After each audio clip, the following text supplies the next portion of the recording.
en Es Radio, en Casa de Herrero, con Luis Herrero.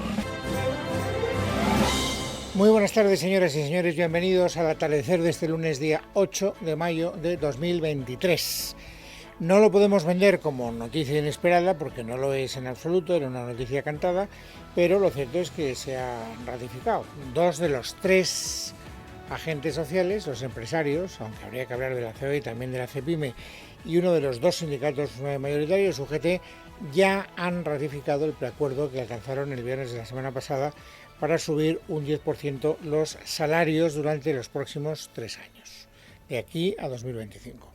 Bueno, el caso es que Comisiones no lo ha hecho, pero no lo ha hecho no porque tenga ninguna reticencia, sino porque su reunión estaba convocada para mañana, así que mañana ya se completarán las ratificaciones que estaban esperadas.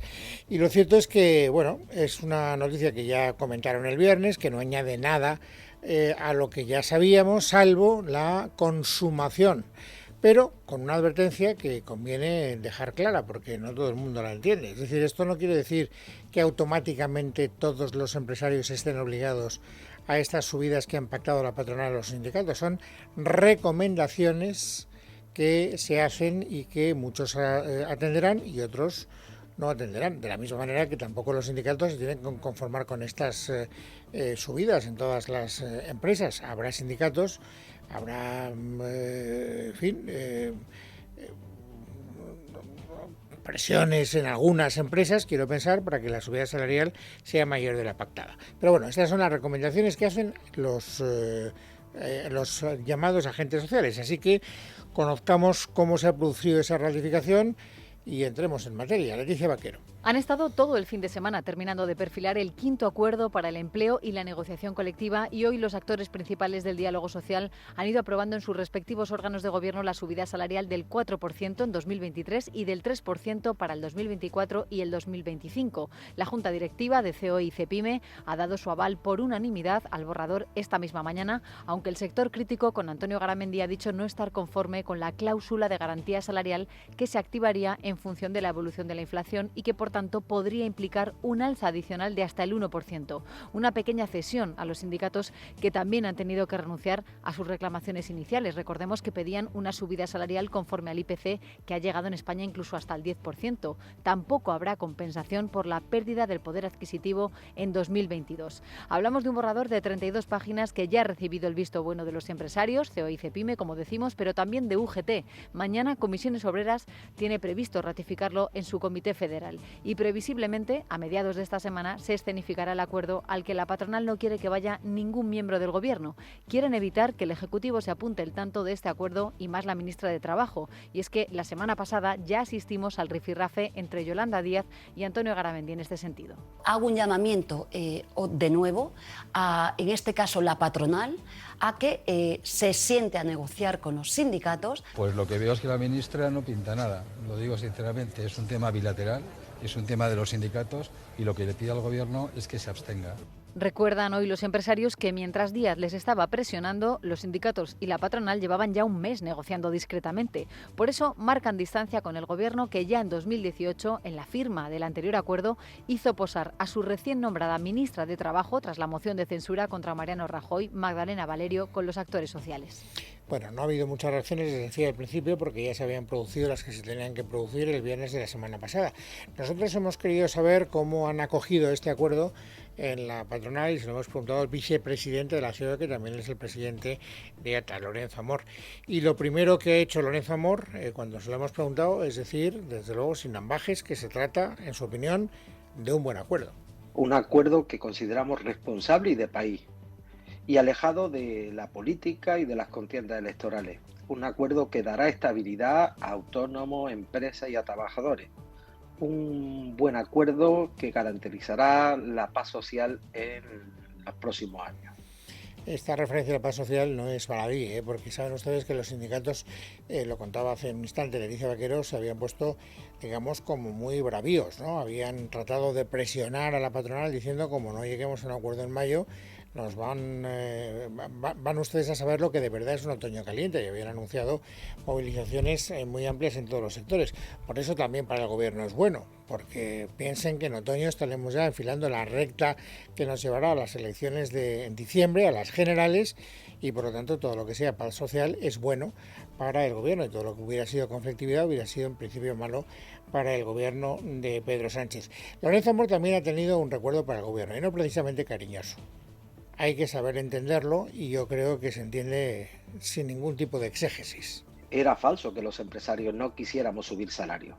Era falso que los empresarios no hubiéramos levantado de la mesa o que estuviéramos bloqueando la negociación colectiva. Mientras nos menospreciaban o nos demonizaban, nosotros estábamos negociando con discreción y con voluntad de alcanzar acuerdos como el logrado. Lecciones, desde luego, vamos a aceptar las justas.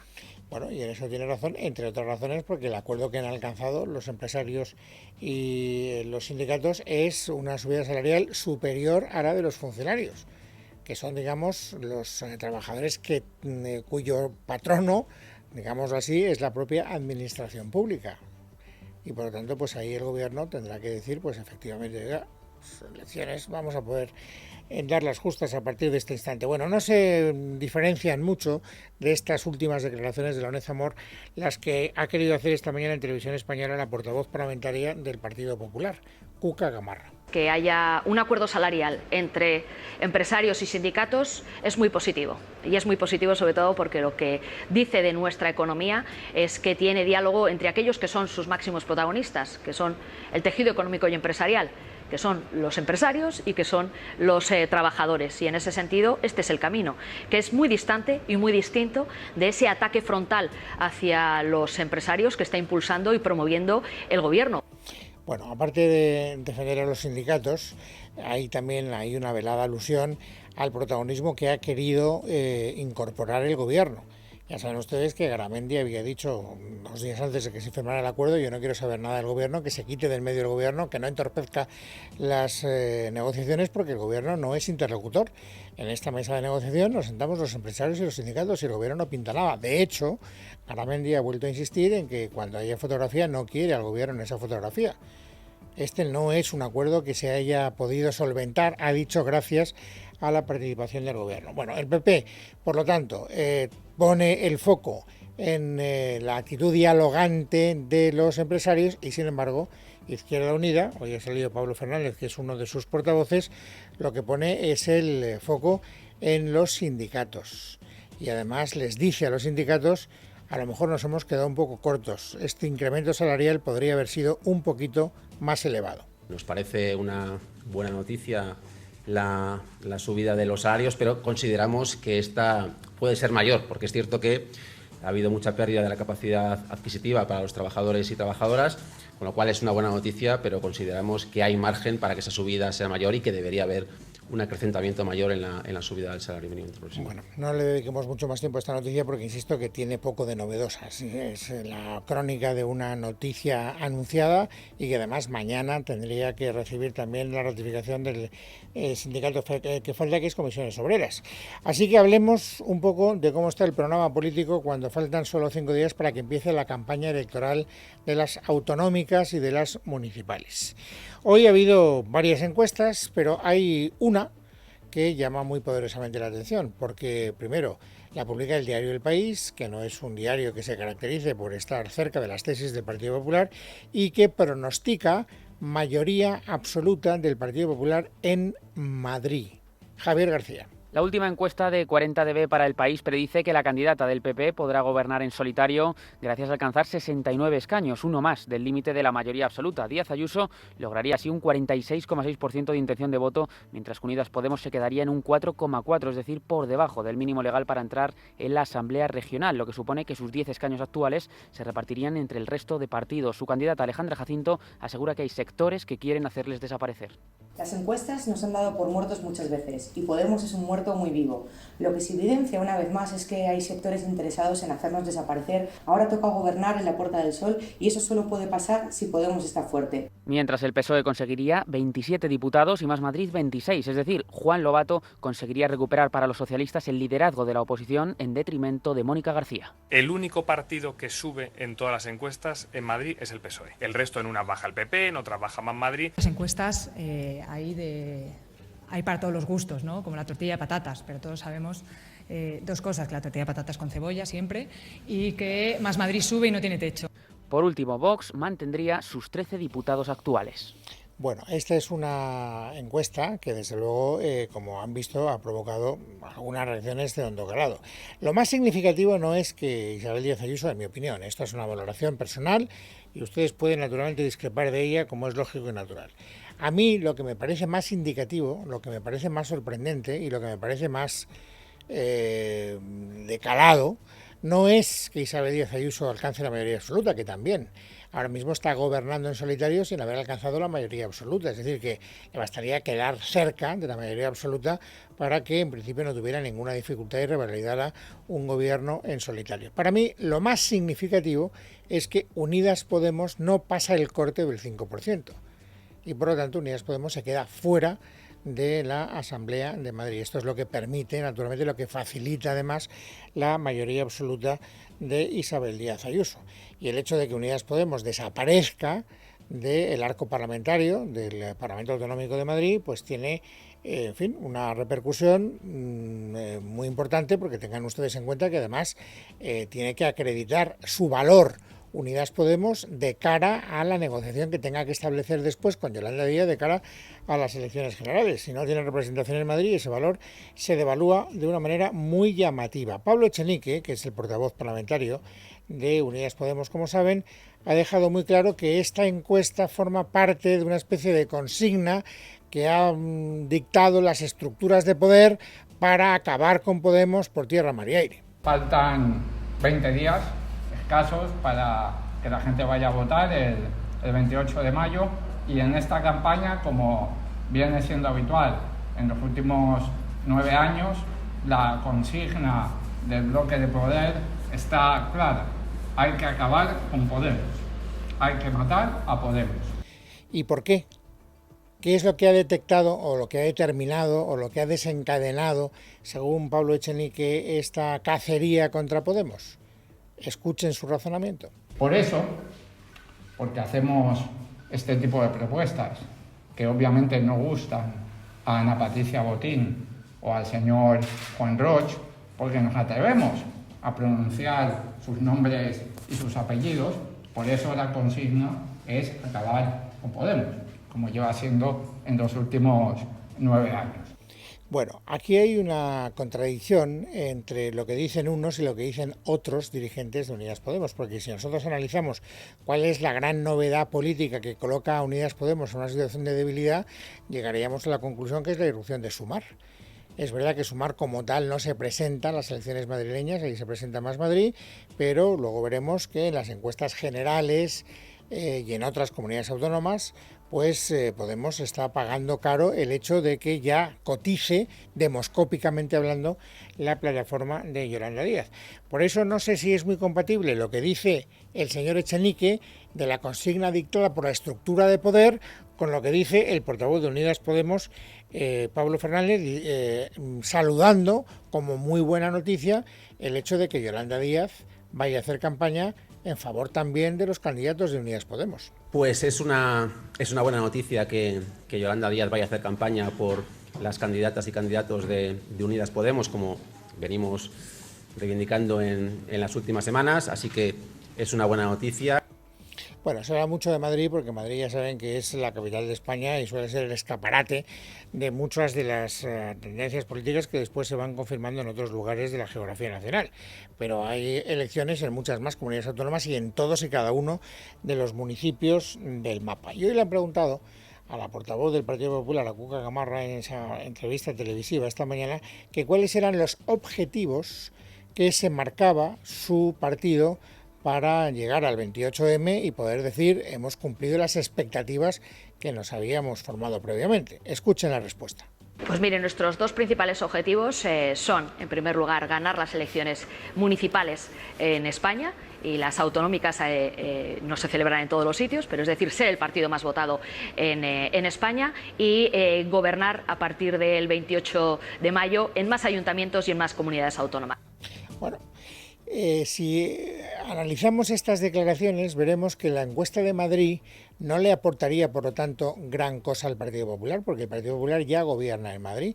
Por lo tanto, revalidar el gobierno de Madrid pues no entraría dentro de esos objetivos que se ha marcado Cucamarra. Es verdad que si tiene más votos, en parte sí que, habría, digamos, un cierto cumplimiento del objetivo que ha querido señalar la portavoz parlamentaria. Pero bueno, si se trata de gobernar en más comunidades autónomas de las que gobierna ahora el Partido Popular, Madrid no entra en la ecuación. Quien sí entra en la ecuación es Valencia.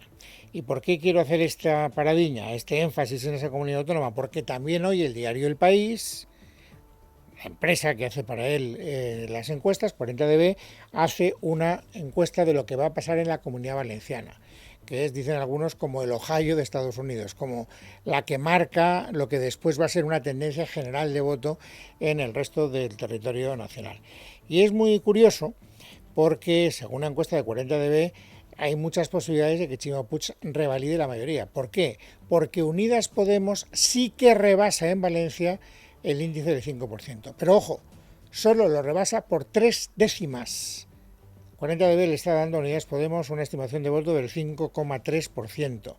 Recordemos que en las últimas, en 2019, tuvo el 8%. Claro, el 5,3 quiere decir que a poco que se desvíe a la baja la cotización de Podemos se queda fuera. Y esto sería determinante porque, fíjense, con la entrada de Podemos, el pacto del Botànic, es decir, el PSOE, Compromís más Unidas Podemos, tendrían entre 51 y 53. Pero si no entra Unidas Podemos, hay que restarle 5. Y por lo tanto se quedarían por debajo de la mayoría absoluta, que sin embargo sí alcanzarían la suma del Partido Popular y de Vox.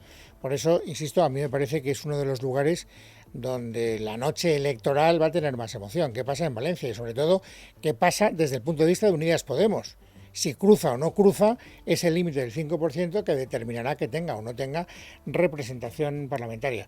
Por lo demás, fíjense, el Partido Popular sube 12 puntos con respecto a las últimas, el PSOE sube 2 y luego baja Compromís 1, baja 2,7 Unidas Podemos y baja 14 Ciudadanos, que prácticamente desaparece. Luego el 17,5 ya se queda con el 3,3 y la mayor parte de ese votante va al Partido Popular y de ahí la subida.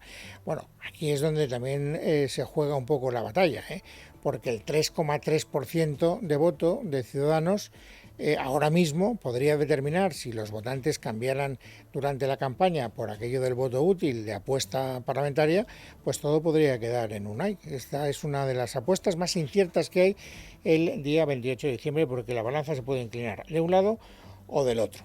Lo que sí que parece claro, en todo caso, es que si se inclinara, y estoy hablando en condicional, del lado del centro derecha, el Partido Popular no podría hacer en Valencia lo que parece que sí que va a poder hacer en Madrid, que es gobernar en solitario. Necesitaría el apoyo de Vox. Y Vox ya ha dejado claro que el precio que pide en Valencia y en las comunidades autónomas donde pueda ser decisivo es lo que pidió en Castilla y León, entrar a formar parte del gobierno. Maite Loureiro. Vox advierte al PP que tiene vocación de entrar en gobiernos para gestionar políticas. El partido ya ha dicho en la Comunidad Valenciana que el modelo a seguir es Castilla y León, donde consiguieron 3 consejerías, una vicepresidencia, la presidencia del Parlamento y varios puestos en la mesa, coincidiendo con el peor momento que atravesaba la formación de entonces Pablo Casado, ahora Alberto Núñez Feijóo. Jorge Buxade, vicepresidente de Vox. Pronto, queremos ganar las elecciones. Si no podemos ganar las elecciones, queremos formar parte de los gobiernos. Vox es un partido que está demostrando. Lo ha demostrado en muchísimos municipios, por ejemplo en Majadahonda, aquí en la provincia de Madrid, pero también en Castilla y León, que somos gobiernos o somos un partido con vocación de gobernar, con vocación de gestionar, con vocación de tomar decisiones políticas. La formación de Abascal presume de haber aumentado un 160% sus candidaturas para el 28M hasta casi las 2.000, cuando hace apenas 4 años presentaron algo más de 700, y advierte de que será el partido que más crezca en la próxima cita con las urnas. Bueno, ¿y cómo acoge el Partido Popular esta apuesta de Vox, la que acabamos de escuchar en labios del señor Buxadé? Pues escuchen ahora el portavoz de campaña del PP, a Borja Semper. Nosotros no estamos pensando en con quién vamos a pactar el 28 de mayo ni en diciembre, porque lo que estamos pensando es en ensanchar nuestro espacio político, de tal manera que nos permita, después de las elecciones, poder conformar gobiernos sin necesidad de otros partidos políticos. Bueno, esto es lo que podemos contarles desde el punto de vista de las encuestas que hoy hemos conocido en el ámbito municipal y autonómico, pero también hay una encuesta no en el ámbito autonómico, sino a escala nacional, es decir, pensando en las elecciones generales. Una encuesta que publica el diario La Razón del NC Report, que efectivamente confirma lo que ya otras encuestas del sector privado nos venían diciendo en días atrás, y es que la irrupción de Sumar le hace muchísimo daño a Unidas Podemos, y que esa división además favorece los intereses de la derecha, de tal manera que, según en ese report, según la encuesta de hoy, el Partido Popular y Vox seguirían teniendo una holgada mayoría absoluta cuando llegue el momento de las elecciones generales. Carmen Larreaza. Según la encuesta de NC Report, para La Razón, de celebrarse hoy elecciones generales, el PP ganaría los comicios con entre 141 y 143 escaños, medio centenar más de los 89 que tiene ahora. De hecho, los de Feijóo obtendrían un crecimiento de 3 millones de votos, imponiéndose así al Partido Socialista, que pasaría de sus 120 diputados actuales a tan solo 93. Vox, por su parte, se quedaría con entre 40 y 42 escaños, 10 menos que ahora, mientras que como cuarta fuerza irrumpiría Sumar, con entre 27 y 29 diputados. La formación de Yolanda Díaz absorbería el voto de Podemos, que sufriría un espectacular descenso, pasando de 38 asientos en el Congreso que tienen ahora a como mucho 4. De hecho, esto afectaría a la suma de los bloques, ya que la división a la izquierda del PSOE y el descenso de los propios socialistas no permitirían que Pedro Sánchez repitiera en el gobierno ni con el apoyo de los independentistas. Por el contrario, la suma de Partido Popular y Vox, sin contar en ningún caso con Ciudadanos, que no obtendría representación, sería más que suficiente para superar a Sánchez y sus actuales socios de investidura. Bueno, y una referencia más, antes de ir al resumen de las otras noticias del día. Siguen las negociaciones entre los jueces, que ya saben ustedes que están, jueces y fiscales, que han anunciado una huelga dentro de unos días, como el gobierno no les suba los salarios lo que ellos piden. Se han acercado las posiciones, pero todavía no lo suficiente como para que veamos cerca la fumata blanca del acuerdo. Javier García. Según fuentes cercanas a la negociación, el equipo de Pilar Llop habría mejorado la oferta inicial, aunque no superaría los 50 millones de euros, y por lo tanto jueces y fiscales la siguen viendo insuficiente para hacer frente a la pérdida de poder adquisitivo que dicen arrastrar desde el año 2009. El pasado miércoles Justicia les entregó una propuesta económica tras un primer contacto de casi 5 horas en la que las asociaciones se mostraron optimistas de cara a un posible acuerdo, pero advirtieron de que aún no era tiempo de satisfacciones. De llegar al día 16 de mayo sin acuerdo, la de jueces y fiscales sería la tercera huelga en lo que va de año dentro de la Administración de Justicia, tras la de los letrados y la actual de los funcionarios de los juzgados y tribunales. Está previsto que las negociaciones continúen esta tarde en el marco de la mesa de retribuciones. Lunes 8 de mayo de 2023. Vamos, amigos, ahora a completar el paisaje informativo sobresaliente de este día. Esther Nieto, bienvenida. Buenas tardes. Buenas tardes, Luis. A 4 días del inicio de la campaña electoral, la vivienda sigue siendo uno de los temas principales. Hoy el Gobierno calcula que en torno a 50.000 jóvenes y familias podrán beneficiarse de la creación de una línea de avales del Instituto de Crédito Oficial para financiar hasta el 20% de la hipoteca. Sin embargo, Podemos lo rechaza y para el Partido Popular esta medida es un copia y pega de una propuesta suya. Escuchamos a Cuca Gamarra, la secretaria general del PP y portavoz del grupo parlamentario en el Congreso. En 5 años no ha hecho nada y solo ahora, cuando llega a elecciones y tiene una hoja de resultados bastante deficiente, es cuando empieza a plantear medidas. Si las que plantea son un corta y pega de lo que el Partido Popular plantea, evidentemente va en la dirección correcta. Recordamos que el Gobierno llevará la medida mañana al Consejo de Ministros y Podemos ha propuesto una cadena pública de supermercados para combatir el aumento de los precios. Precios Justos es el nombre de la cadena pública. La idea fue anunciada ayer domingo durante una jornada sobre sectores estratégicos en Cáceres por Ione Belarra, la secretaria general de Podemos, durante una jornada sobre sectores estratégicos en Cáceres. Esta medida ya ha recibido las primeras críticas por parte del presidente castellano-manchego Emiliano García Paje. A ver si ahora hay que cerrar los supermercados y despedir a miles y miles de personas que están trabajando en las cadenas comerciales para montar unos chiringuitos con personal público. Vamos, sinceramente me parece que está fuera de la realidad. Seguramente si en vez de decirlo yo, que tengo un punto de prudencia institucional, se lo preguntara usted a mi hijo, por ejemplo, pues diría que es una bobada supina. Les contamos también la última propuesta de cara a las próximas elecciones municipales de Ada Colau, la alcaldesa de Barcelona. Colau le ha pedido a Esquerra y al PSC un acuerdo en el Parlamento para poder modificar las leyes sobre turismo y evitar la masificación turística con medidas como la limitación de las licencias de pisos turísticos y las tiendas de souvenir. Esmeralda Ruiz. Semana de inicio de campaña en Barcelona, que Colau, aspirante a un tercer mandato, arranca desgranando la parte más polémica de su programa, la que tiene que ver con seguir atacando al turismo. En una entrevista en La Sexta, primero dejaba claras sus intenciones. Nos gusta que nos visiten, no estamos en contra del turismo, al contrario, nos gusta tener turismo, pero lo que no podemos tener es una dependencia excesiva del turismo, porque eso hace que nuestra economía sea frágil y además porque tenemos muchas potencialidades. Es decir, el turismo es bueno, pero hay que poner límites. Y después conocíamos la letra pequeña, la revisión de licencias de pisos turísticos y reducir las licencias también de tiendas de souvenirs. Para Colau es un efecto negativo que estos objetos ofrezcan una visión demasiado tópica de la ciudad. Dos propuestas que se suman a las ya conocidas de limitar los vuelos al aeropuerto del Prat y acabar con los cruceros de lujo pese a su impacto económico en el comercio y restauración. Medidas, todas ellas, para las que necesita el apoyo del Gobierno de la Generalitat, a quien hoy Colau instaba para poder hacerlo realidad. Varapalo del Tribunal Supremo al Ministerio de Hacienda. El alto tribunal establece en una sentencia que la agencia tributaria infla el cálculo de las sanciones, lo que obligará a rebajar todas las impugnadas y a reducir las futuras, una partida por la que el fisco ingresa cerca de 300 millones de euros al año y que afecta al menos a miles de contribuyentes. Miguel Ángel Pérez, buenas tardes. Buenas tardes. El Tribunal Supremo estipula que para calcular el porcentaje de perjuicio económico en la graduación de sanciones se debe tomar la cuota líquida y no la cuota diferencial como hace Hacienda. Por lo tanto, debe restarse a la cuota íntegra el importe de las deducciones, pagos fraccionados, retenciones, ingresos a cuenta y cuotas conforme a la normativa de cada tributo y por lo tanto la sanción será menor y más acorde con la carga real que soporta el contribuyente. La sentencia advierte de que la cuestión planteada es susceptible de afectar a un gran número de situaciones, puesto que se proyecta potencialmente sobre cualquier procedimiento sancionador en el que resulte de aplicación el criterio de graduación previsto. Así sucede en el impuesto sobre sociedades, pero también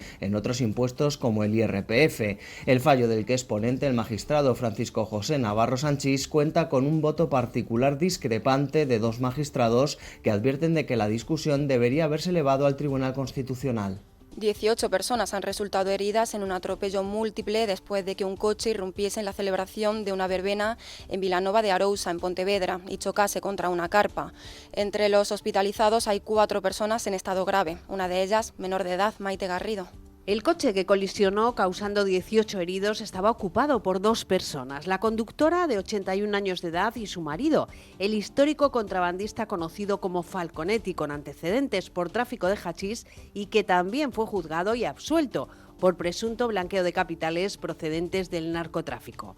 La mujer fue sometida al test de alcoholemia que dio resultado negativo. Esta mañana 13 personas ya habían recibido el alta y otras 5 permanecen ingresadas, 4 de ellas en estado grave. La Policía Judicial de la Guardia Civil de Cambados ha abierto diligencias y todo apunta a que se investigará a la conductora por un supuesto delito de lesiones imprudentes. Asimismo, efectivos de este cuerpo trabajan en la zona del siniestro para reconstruir lo sucedido y recabar información. El alcalde de la localidad pontevedresa, Gonzalo Durán, ha confirmado que el desgraciado accidente se produjo porque la conductora perdió el control del vehículo por causas que se desconocen y el coche impactó contra uno de los pilares de la carpa y arrollando a varias personas. La Guardia Civil ha vuelto a detener al diseñador Francis Montesinos tras investigarlo por un delito de agresión sexual a un menor que en ese momento tenía 15 años. Horas después ha quedado en libertad a la espera de que sea requerido por el juzgado que investiga el caso. Jesús Bolstein. Así es, ha sido detenido esta mañana por agentes de la Guardia Civil tras meses de investigación después que el modisto fuera asaltado en su chalet de Giria y extorsionado por la existencia de un vídeo comprometedor en el que aparecía el propio Montesinos con un menor de 15 años de edad en actitud sexual. Los hechos ocurrieron en el pasado mes de octubre de 2022, cuando dos hombres que ocultaban su rostro con pasamontañas irrumpieron en el chalet del conocido diseñador cuando éste se encontraba con un amigo. Tras amenazarlos, golpearon al modisto y lo maniataron exigiéndole dinero. El asalto y agresión al modisto destaparon lo que finalmente ha resultado ser un posible caso de abusos sexuales a un menor. El diseñador Montesinos ha sido puesto en libertad con la obligación de comparecer ante el juez cuando sea requerido. Y terminamos contándoles que Rusia ha cancelado las celebraciones del Día de la Victoria en más de 20 ciudades por motivo de seguridad. Varias de ellas están en la frontera con Ucrania. En Moscú, la Plaza Roja está completamente blindada por temor a nuevos ataques al Kremlin, como los que denunciaron la semana pasada. Aunque eso sí, Putin y toda la cúpula militar sí que estarán mañana en el desfile. En Casa de Herrero, con Luis Herrero. Es Radio.